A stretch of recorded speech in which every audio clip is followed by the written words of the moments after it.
ಎಲ್ರಿಗೂ ನಮಸ್ಕಾರ. ನೀವು ನೋಡ್ತಾ ಇದ್ದೀರಾ ಟಿವಿ ವಿಕ್ರಮ. ನಾನು ಮುಮ್ತಾಜ್ ಅಬ್ದುಲ್ ನೆಲಡ್ಕ. ವೀಕ್ಷಕರ, ಒಂದು ಕಾಲದಲ್ಲಿ ಬಂಗಾಳದಲ್ಲಿ TMC ಆಡಿದ್ದೇ ಆಟ, ಅವ್ರು ಮಾಡಿದ್ದೇ ರೂಲ್ಸು. ಬಟ್ ಈಗ ಕಾಲ ಬದಲಾಗಿದೆ, BJP ಅಧಿಕಾರಕ್ಕೆ ಬಂದಿದೆ. EVM ಅಲ್ಲಿ ಅದೇನೋ BJP ಚಿಹ್ನೆಗೆ ಮತ ಹಾಕದ ಹಾಗೆ ಟೇಪನ್ನೆಲ್ಲ ಅಂಟಿಸಿದ್ರಪ್ಪ. ಈಗ ಫಲ್ಟಾ ಕ್ಷೇತ್ರದ 60 ಬೂತಲ್ಲಿ ಅವತ್ತು ಅಕ್ರಮ ನಡೆದಿತ್ತಲ್ವಾ, ಹಾಗಾಗಿ ನಾಳೆ ಆ ಕ್ಷೇತ್ರದಲ್ಲಿ, ಆ ಒಂದೇ ಒಂದು ಕ್ಷೇತ್ರದಲ್ಲಿ ಮರು ಮತದಾನ ನಡೆಯುತ್ತೆ.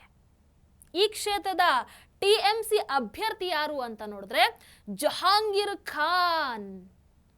ಗೊತ್ತಾಯ್ತಲ್ವಾ ಯಾರು ಅಂತ? ಪುಷ್ಪ ಡೈಲಾಗ್, ಅಭಿಷೇಕ್ ಬ್ಯಾನರ್ಜಿ ಅತ್ಯಾಪ್ತ. ಮೇ 4ರ ನಂತರ ಪುಷ್ಪ ಸ್ಟೈಲಲ್ಲಿ ಉತ್ತರವನ್ನ ಕೊಡ್ತೀನಿ, ಯಾರು ಡೆಲ್ಲಿಯಿಂದ ಬರ್ತಾರೋ ಬರ್ಲಿ ಅಂತ ಏನೇನೋ ಧಮಕಿ ಎಲ್ಲ ಹಾಕಿದ್ರಪ್ಪ. ಈಗ ನೋಡಿದ್ರೆ ನಾಳೆ ಮತದಾನ. ನಿನ್ನೆ ಚುನಾವಣಾ ಕಣದಿಂದ ಇವರು ನಿವೃತ್ತಿಯನ್ನು ಘೋಷಣೆ ಮಾಡಿಕೊಂಡಿದ್ದಾರೆ. ಈ ಭಯ ಭಾರಿ ಇಷ್ಟ ಆಯ್ತು ನೋಡಿ ಅಂತ ನಾನು ಹೇಳ್ತಾ ಇಲ್ಲ, ಬಂಗಾಳದ BJP ನಾಯಕರು ಹೇಳ್ತಾ ಇದ್ದಾರೆ. ಅಂದ್ರೆ TMC ಅಧಿಕಾರದಲ್ಲಿದ್ದಾಗ ಏನ್ ಧಮಕಿ ಹಾಕಿದ್ದು. ಈಗ ನೋಡಿ, ಮೌನಂ ಸಮ್ಮತಿ ಲಕ್ಷಣಂ. ಮತ್ತೊಂದು ಕಡೆ ನೋಡಿದ್ರೆ ತಮಿಳುನಾಡಲ್ಲಿ DMK ಪಾಪ ಕಿಮ್ಮತ್ತೆ ಇಲ್ಲ. ಹಿಂದೂ ವಿರೋಧಿ ಮನಸ್ಥಿತಿಯ ಕಾರಣಕ್ಕೆ ಜನ ಆಲ್ರೆಡಿ ತಿರಸ್ಕಾರ ಮಾಡಿ ಸೈಡಿಗೆ ಇಟ್ಟಿದ್ದಾರೆ. ಬಟ್ ಅಧಿಕಾರ ಇಲ್ಲದೆ ಸ್ಟಾಲಿನ್ಗೆ ಕೂರ್ದಕ್ಕಾಗ್ತಾ ಇಲ್ಲ, ನಿಲ್ಲೋದಕ್ಕಾಗ್ತಾ ಇಲ್ಲ, ಊಟ ಮಾಡೋದಕ್ಕಾಗ್ತಾ ಇಲ್ಲ, ನಿದ್ದೆ ಮಾಡೋದಕ್ಕಾಗ್ತಾ ಇಲ್ಲ. ಅಧಿಕಾರ ದಾಹ. ಹಾಗಾಗಿ ವಿಜಯ್ ಸರ್ಕಾರಕ್ಕೆ ಟೈಮ್ ಬಾಂಬ್ ಫಿಕ್ಸ್ ಮಾಡಿಬಿಟ್ಟಿದ್ದಾರೆ. ತಂಜಾವೂರಲ್ಲಿ ಕಾರ್ಯಕರ್ತರ ಜೊತೆಗೆ ಮಾತಾಡಿದಂತಹ ಸ್ಟಾಲಿನ್ ಸೋಷಿಯಲ್ ಮೀಡಿಯಾವನ್ನ ಬಳಸ್ಕೊಂಡು ವಿಜಯ್ ಗೆದ್ದಿದ್ದಾರೆ. ಈ ಸರ್ಕಾರ ಏನು ಬಹಳ ದಿನ ಇರಲ್ಲಪ್ಪ, 2029ಕ್ಕೆ ಲೋಕಸಭಾ ಚುನಾವಣೆಯ ಜೊತೆಗೆ ವಿಧಾನಸಭಾ ಚುನಾವಣೆ ಕೂಡ ಆಗಬಹುದು ಅಂತ ಹೇಳಿದ್ದಾರೆ. ನೋಡೋಣ ಮುಂದೆ ಏನಾಗತ್ತೆ ಅಂತ. ಇನ್ನು ಉತ್ತರ ಪ್ರದೇಶದಲ್ಲಿ ನೋಡಿದ್ರೆ ನಮಾಜ್ ಸಂಘರ್ಷ ಶುರು ಆಗಿಬಿಟ್ಟಿದೆ.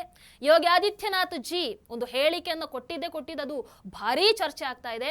ಅವ್ರು ಏನು ಹೇಳ್ತಾರೆ? ರಸ್ತೆ ಇರುವಂಥದ್ದು ಸಂಚಾರಕ್ಕೆ, ನಮಾಜ್ ಮಾಡೋದಕ್ಕೆ ಅಲ್ಲ. ನಿಮಗೆ ಜಾಗದ ಸಮಸ್ಯೆ ಇದೆಯಾ?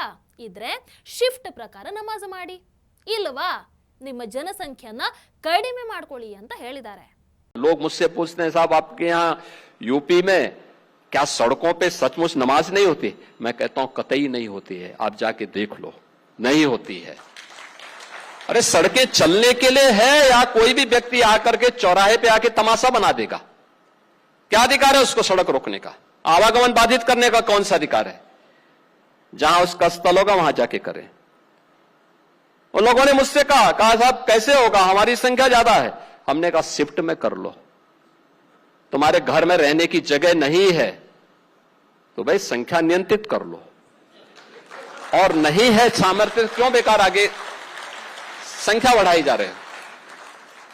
और ये चाहिए आपको कि अगर आपको सिस्टम के साथ रहना है तो याद करना, हम उन नियम और कानून को मानना शुरू करें। कानून का राज होगा, कानून के राज को सबको समान रूप से लागू करेंगे। नमाज पढ़नी आवश्यक है, आप शिफ्ट में पढ़िए, हम उसको रोकेंगे नहीं, लेकिन सड़क पर नहीं। सड़क चलने के लिए एक आम नागरिक के, एक बीमार व्यक्ति के लिए, एक आम नागरिक के लिए, एक कामगार के लिए, एक कर्मचारी के लिए, एक सामान्य नागरिक के लिए, एक व्यापारी के लिए हम सड़क को बाधित नहीं करने देंगे। सरकार का नियम सार्वभौम है, सबके लिए समान रूप से लागू होता है। हमने सबको कहा, हमने कभी नहीं चलने देंगे, अराजकता नहीं सड़कों पे फैलने देंगे। प्यार से मानेंगे ठीक बात है, नहीं मानेंगे तो दूसरा तरीका अपनाएंगे। हमारा काम है संवाद बनाना। आप संवाद से मानेंगे, संवाद से, नहीं तो संघर्ष से भी देख लो। बरेली में लोगों ने हाथ आजमाने का कार्य किया, देख लिया ताकत। इसलिए सरकार उन सिस्टम के साथ पूरी व्यवस्था को जोड़ना चाहती है।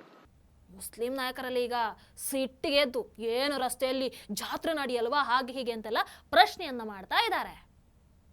ಇದಕ್ಕೆ ಒಂದಷ್ಟು ಮಂದಿ ಇದು ಹಿಂದೂ ರಾಷ್ಟ್ರ ಮರಿಬೇಡಿ ಅಂತದಕ್ಕೆ ಮತ್ತೆ ಉತ್ತರವನ್ನು ಕೂಡ ಕೊಡ್ತಾ ಇದ್ದಾರೆ ಹಿಂದೂ ಸಂಘಟನೆಗಳು. ಬಟ್ ಯೋಗಿಜಿ ಒಂದು ಬಾರಿ ಹೇಳಿದ ಮೇಲೆ ಮುಗೀತಲ್ವಾ, ರಸ್ತೆಯಲ್ಲಿ ನಮಾಜ್ ಮಾಡಬಾರ್ದು ಅಂತ ಹೇಳಿದ್ದಾರೆ. ಇನ್ನು ಮಾಡಿದ್ರೆ ಖಂಡಿತ ನೆಕ್ಸ್ಟ್ ಉತ್ತರ ಯೋಗಿಜಿ ಅವರು ಕೊಡಲ್ಲ, ಬುಲ್ಡೋಸರ್ ಬಂದು ಕೊಡಬಹುದು ಅಷ್ಟೇ. ವೀಕ್ಷಕರು, ಇನ್ನು ತೆಲಂಗಾಣದಲ್ಲಿ ಬಿಜೆಪಿ ಸಂಸದನ ಒಂದೇ ಒಂದು ಹೇಳಿಕೆ ಈಗ ಭಾರೀ ಸದ್ದು ಮಾಡ್ತಾ ಇದೆ. ಏನ್ ಹೇಳಿದ್ರು ಅವರು? ಮುಂದಿನ ದಿನಗಳಲ್ಲಿ ರೇವಂತ್ ರೆಡ್ಡಿ ಮತ್ತೊಬ್ಬ ಸುವೇಂದು ಅಧಿಕಾರಿ ಆಗ್ತಾರೆ. ಅರವಿಂದ್ ಧರ್ಮಪುರಿ ಈ ಹೇಳಿಕೆಯನ್ನು ಕೊಟ್ಟಿರೋದು. ಈಗ ಈ ವಿಚಾರವಾಗಿ ಭಾರೀ ಚರ್ಚೆ ನಡೀತಾ ಇದೆ. ಏನು, ಕಾಂಗ್ರೆಸ್ ಬಿಟ್ಟು ರೇವಂತ್ ರೆಡ್ಡಿ ಬಿಜೆಪಿ ಸೇರ್ಬಿಡ್ತಾರಾ? ಮೊನ್ನೆ ನೋಡಿದ್ರೆ ಸ್ಟೇಜ್ ಅಲ್ಲಿ ಓಪನ್ ಆಗಿ ಮೋದಿಜಿ ಈ ಕಡೆ ಬಂದು ಬಿಡಿ ಅಂತ ಓಪನ್ ಆಗಿ ಹೇಳಿದ್ರು ಕೂಡ. ಹಾಗಾಗಿ ಇನ್ನು ತೆಲಂಗಾಣದಲ್ಲಿ ಕಾಂಗ್ರೆಸ್ ಕಥೆ ಮುಗದೇ ಬಿಡ್ತಾ? ರಾಹುಲ್ ಇಟಲಿಗೆ ಮತ್ತೊಂದು ಆಘಾತವನ್ನ ನೀಡೋದಕ್ಕೆ ಅಮಿತ್ ಶಾ ಪ್ಲಾನ್ ಮಾಡಿದಾರಾ? ಇಂಥ ಒಂದಷ್ಟು ಚರ್ಚೆಗಳಂತೂ ನಡೀತಾ ಇದೆ. ಗೊತ್ತಿಲ್ಲ, ನೋಡೋಣ. ನೋಡಿ, ಟ್ರಂಪ್ ಹುಚ್ಚಾಟ ಒಂದೆರಡಲ್ಲ, ದಿನಕ್ಕೊಂದು ಕ್ಷಣಕ್ಕೊಂದು ಹೇಳಿಕೆಯನ್ನ ಕೊಡ್ತಾನೇ ಇರ್ತಾರೆ. ಇಲ್ಲಾಂದ್ರೆ ಅವ್ರಿಗೇನು ಸಮಾಧಾನನೇ ಇರಲ್ಲ ಅಂತ ಅನ್ಸುತ್ತೆ. ಇರಾನ್ ಮೇಲೆ ದಾಳಿಯನ್ನ ಮಾಡ್ತೀವಿ, ಅದೇನೋ ಗಡಿಯಾರ ಟಿಕ್ ಟಿಕ್ ಟಿಕ್ ಟಿಕ್ ಅಂತ ಒಂದು ಟ್ವೀಟ್ ಅನ್ನ ಮಾಡಿದ್ರು. ಈಗ ನೋಡಿದ್ರೆ ಇಲ್ಲ, ಒಪ್ಪಂದಕ್ಕೆ ಇನ್ನೊಂದು 2 ದಿನ ಟೈಮ್ ಅನ್ನ ಕೊಟ್ಟಿದ್ದೀವಿ ಅಂತ ಹೇಳ್ತಾ ಇದ್ದಾರೆ. ಇಡೀ ವಿಶ್ವ ಇವತ್ತು ತೈಲ ಬಿಕ್ಕಟ್ಟಿನ ನೆರಳಾಡ್ತಾ ಇದೆ. ಇದು ಹೀಗೆ ಮುಂದುವರೆದ್ರೆ ಮುಂದಿನ ದಿನಗಳಲ್ಲಿ ನೋ ಡೌಟ್ ಈ ಸಿಚುವೇಶನ್ ಇನ್ನಷ್ಟು ವರ್ಸ್ಟ್ ಆಗ್ತಾ ಹೋಗುತ್ತೆ. ಬಹಳ ಕಷ್ಟ ಇದೆ.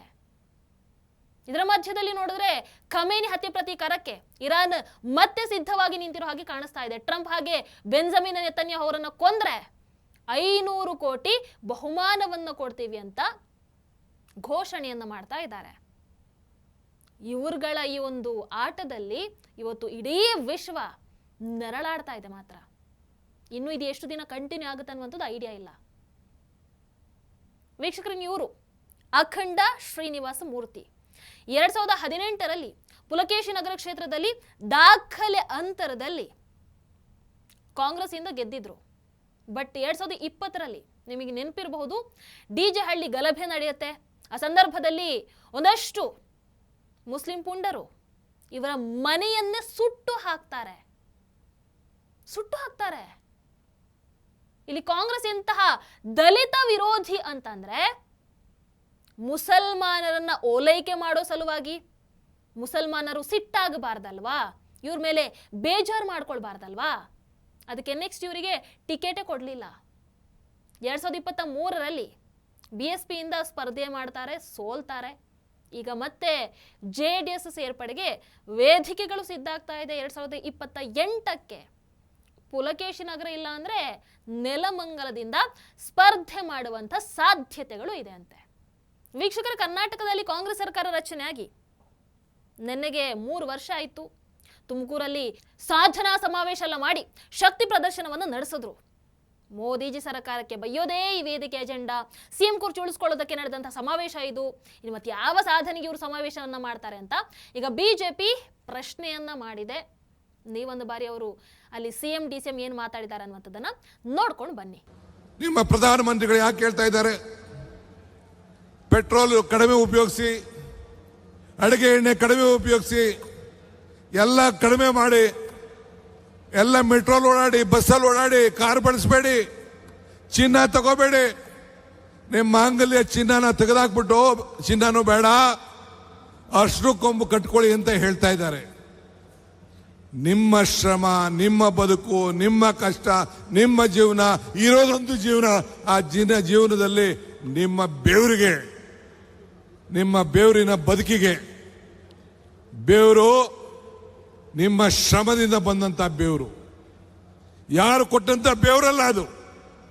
ನೀವು ಸಂತೋಷವಾಗಿಡಬೇಕಾದ್ದು ನಿಮ್ಮ ಜವಾಬ್ದಾರಿ.